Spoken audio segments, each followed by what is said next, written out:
powerful fighter. If you're enjoying my recaps, don't forget to subscribe. The story begins as Noel's hometown is threatened by the Abyss. As the Abyss deepens, more powerful creatures emerge. Noel's grandfather, Brandon, a legendary seeker known as Overdeath, prepares to fight the threat alone. Brandon orders Noel to stay hidden in the shelter, reassuring him that help will arrive soon.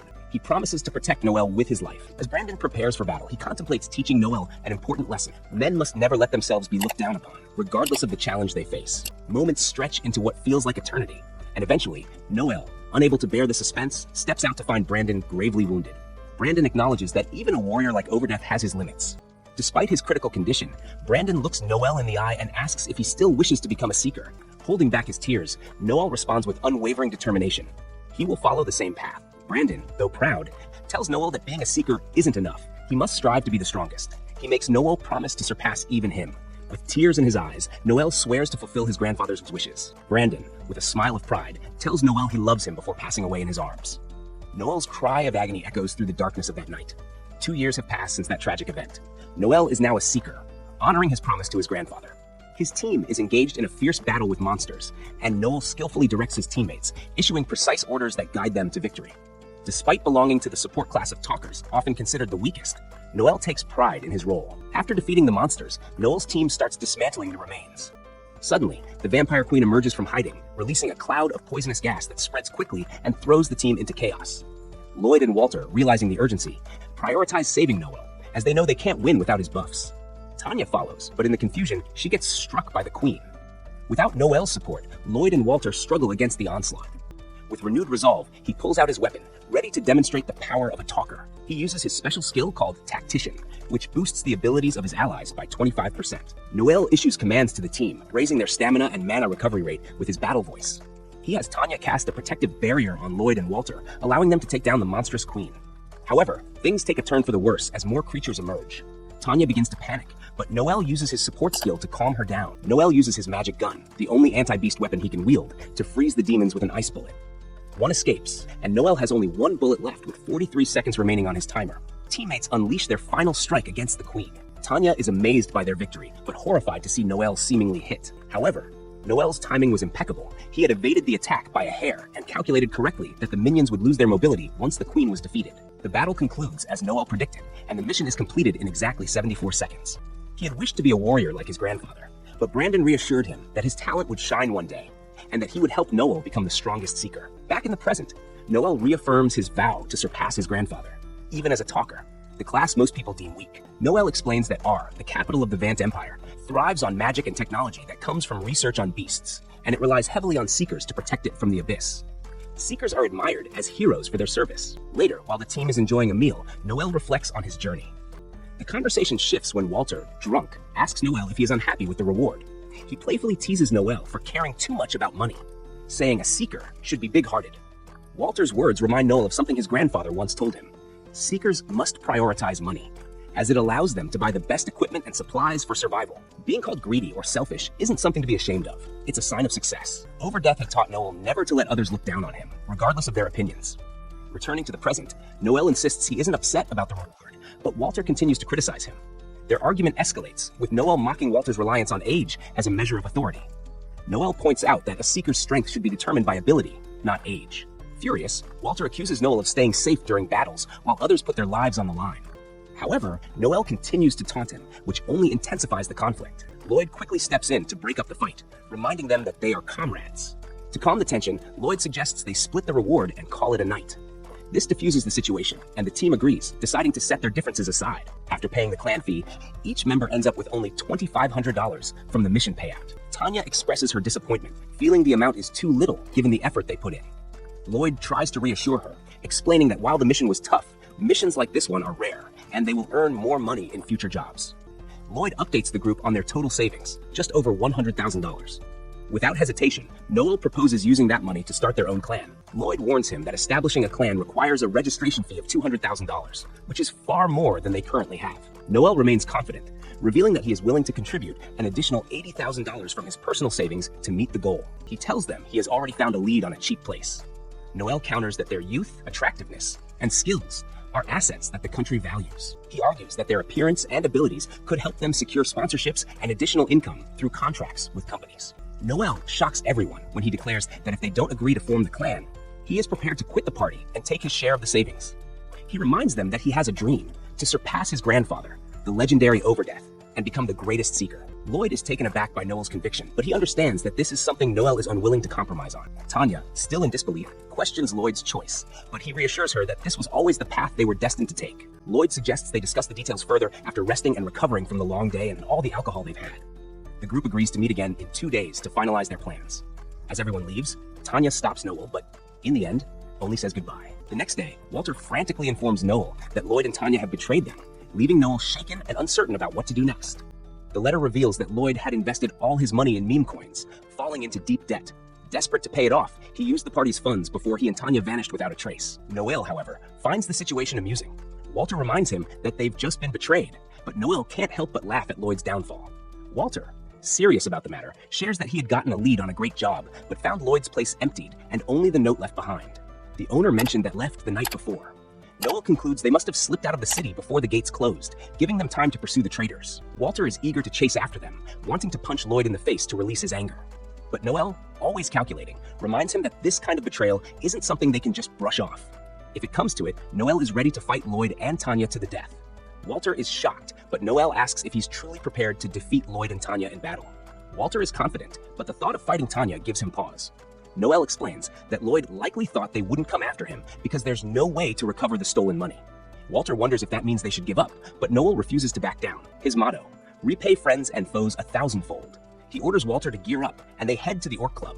At the club, Noel announces their betrayal to the crowd, offering a reward of $220,000 for anyone who captures Lloyd and Tanya. Walter is puzzled by Noel's public announcement, but Noel assures him it's all part of the plan. A group of adventurers accepts the challenge and rushes off to find the traitors. As the club clears out, a man approaches Noel, revealing that he saw Lloyd and Tanya on the road.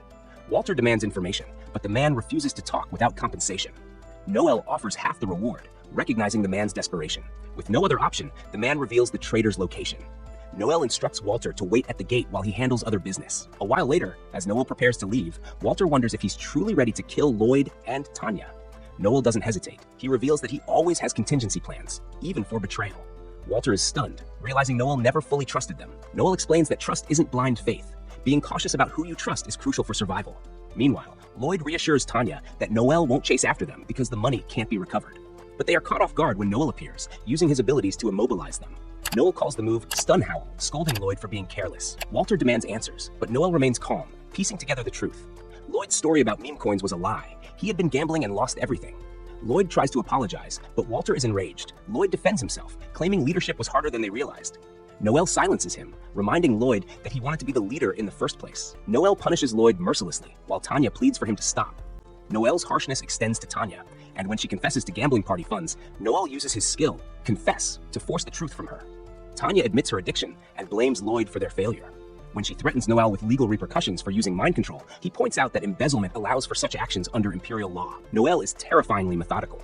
He warns them both that they face 10 years of hard labor for their crimes. The bum from earlier grows impatient for his reward, but Noel tosses him aside, refusing to let filth touch him. He silences the man with a punch, a technique his grandfather taught him, designed to paralyze foes. Just then, Noel's contact arrives. Foschio, a slave trader from the Lano family. Foschio is notorious for his cruel and unpredictable nature, earning the nickname the Mad Clown.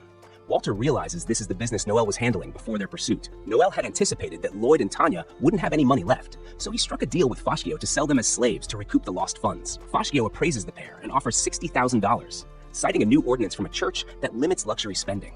Noel refuses the low offer, haggling the price up to $150,000. Foschio threatens Noel, but Noel has already outsmarted him. He offers to spread the word that Foschio paid $300,000 for the pair, inflating their value so Foschio can resell them at a profit. Despite the risks, Foschio agrees to the deal. Tanya begs for mercy, reminding Noel of their friendship, but he coldly dismisses her as a traitor. She then turns to Walter, reminding him of his feelings for her, but as she is dragged away, she insults him as a coward. With the deal done, Noel pays the informant his $10,000, but the man insults him, calling him the devil. Unfazed, Noel sees it as a stepping stone to becoming the strongest in the world. Later, Noel meets with Walter one last time. Walter has decided to quit being a seeker, but Noel assures him that, despite his flaws, he's the best warrior Noel has ever known. They part ways, and as Noel reflects on his next steps, he spots a snake shed skin, a symbol of renewal. But shortly after, Noel begins his search for a new party, hoping this time he won't need to sell himself short. Wolf, the hero, points out that talkers like Noel can't fight alone and invites him to join his party, Lightning Bite. To everyone's surprise, Noel agrees to join, but on one condition: he must be the leader. Wolf, confident in his negotiating skills, agrees without hesitation, not realizing that Noel's condition is non-negotiable. While Wolf hesitates to give up control of his party, his teammates are more than happy to hand over leadership to someone smarter. Wolf begrudgingly agrees, though it stings to lose control of his own party. As they discuss Noel's terms, a mysterious girl sneaks up on them. Her name is Elma, and she's seen a notice Noel posted about recruiting new party members. Noel explains that non-seekers can't join, but Elma insists that at 21 years old, she's not only eligible, but also 5 years older than Noel. Lightning Bite's members start questioning her background, but she answers their queries easily. Noel, sensing there's more to her story, learns that Elma is a C-rank scout, a valuable asset, especially when exploring dangerous places known as abysses. When asked why she wants to be a seeker, Elma shocks everyone by saying she has no interest in the profession at all. Instead, she's come specifically to meet Noel, the grandson of Overdeath, a legendary seeker. Elma's own grandfather, Alor, once fought Overdeath and lost his arm in the process. Expecting some sort of revenge plot, Noel is taken aback when Elma assures him she holds no grudge. She simply wanted to see what kind of seeker Noel has become. When she reveals her grandfather's name, Alor, a hush falls over the bar. Alor is the infamous leader of the Society of Assassins, a secretive organization that takes out targets for a price. One patron, skeptical of Elma's story, accuses her of lying and claims she doesn't belong in the bar. As only seasoned seekers are allowed in, Elma boldly declares she'll prove herself by fighting him. Despite concerns from the others, Noel seems confident in her abilities. Sure enough, when the thug attacks, Elma easily defeats him, leaving everyone stunned. Seeing her strength firsthand, Noel immediately hires Elma to join the Blue Beyond party. Elma, hungry after the fight, snacks on a fried bun as she and Noel discuss their families. Elma's grandfather warned her never to face Overdeath in battle, a fact that lingers in her mind as she trains to become an assassin. Though she hasn't reached B rank yet, she's confident she's close. Elma recounts her failed attempt to join the Society of Assassins. During her entrance exam, she effortlessly defeated her opponent, but her ruthless approach got her disqualified. The Society's new leader, Sion, deemed her a poor fit, explaining that they were transitioning into a more legitimate organization, planning to affiliate with the Crown and focus on espionage rather than contract killings. Noel is shocked by the revelation, but wonders if the Society will now try to silence them.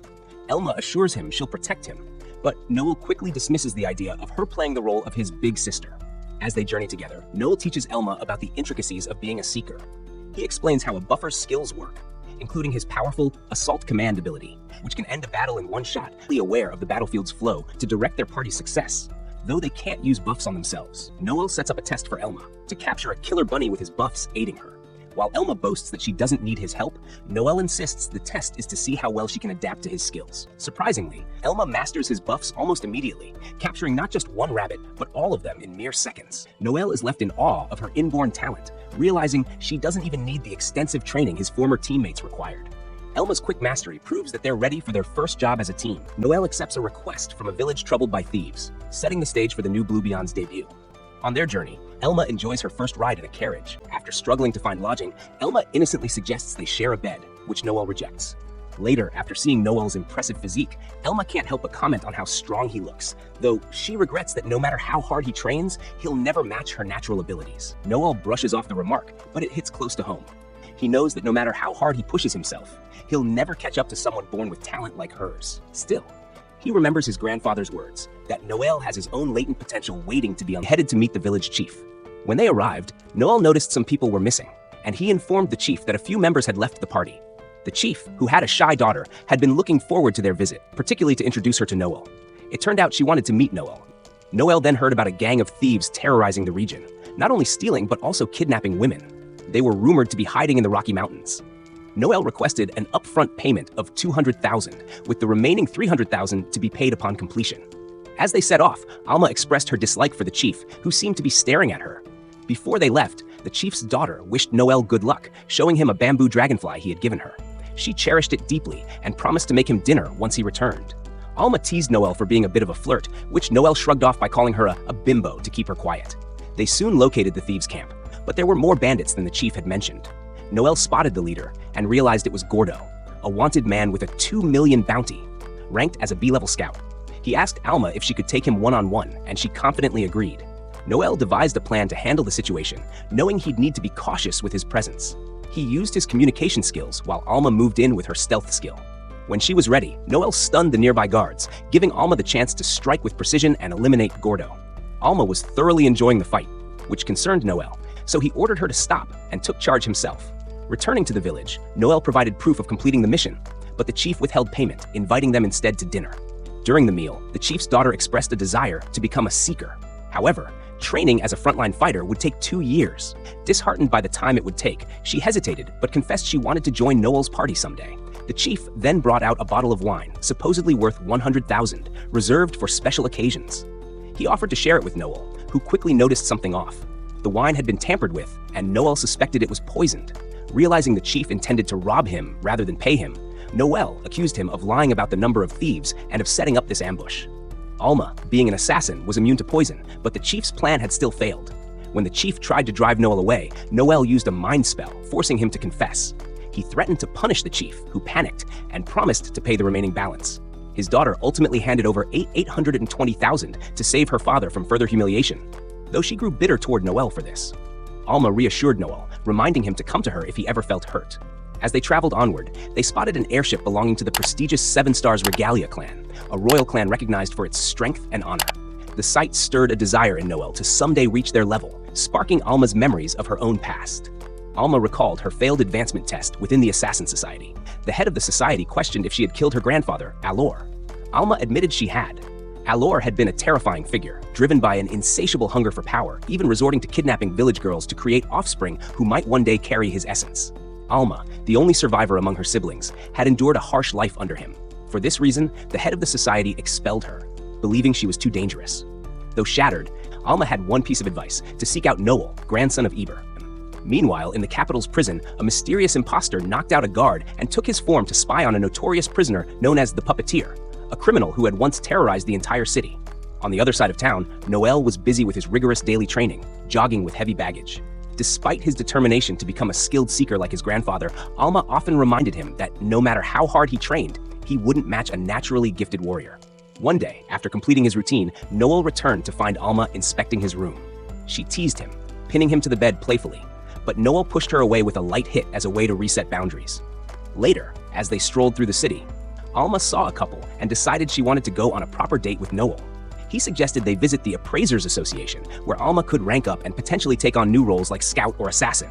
She agreed, but Noel asked her to hold off on deciding until they had new party members to balance their team. Their next stop was a dwarven blacksmith's shop, where the smith couldn't help but gawk at Alma's assets. Afterward, they visited a skill guide shop. Noel set Alma's budget at 1 million zinizens, insisting on no frivolous purchases. Alma agreed, but cheekily used most of the budget to buy a teddy bear along with a skill book, leaving Noel unimpressed. During their outing, Noel received a signal and had to leave abruptly, heading to the slums to meet his informant, Loki. Known as the Faceless, Loki was a master infiltrator, capable of assuming any form. Noel tasked Loki with gathering evidence to clear Hugo's name, a potential party member wrongfully accused of murder. Loki also shared an alarming update. A new drug was circulating in the slums, causing uncontrollable rage. It was being distributed by the Gambino family, a branch of the notorious Luciano crime syndicate. While Noel was occupied, Alma was left stewing over their interrupted date.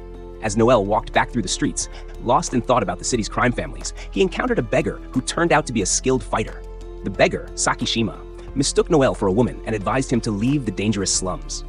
Noel corrected him and declined the returned coin the beggar had picked up, saying he didn't want it back after it had been touched. This interaction escalated into a sparring match where Noel gained the upper hand. Realizing Sakishima's potential as a fighter, Noel considered recruiting him. Before he could act, a man appeared, reprimanding Sakishima for picking fights.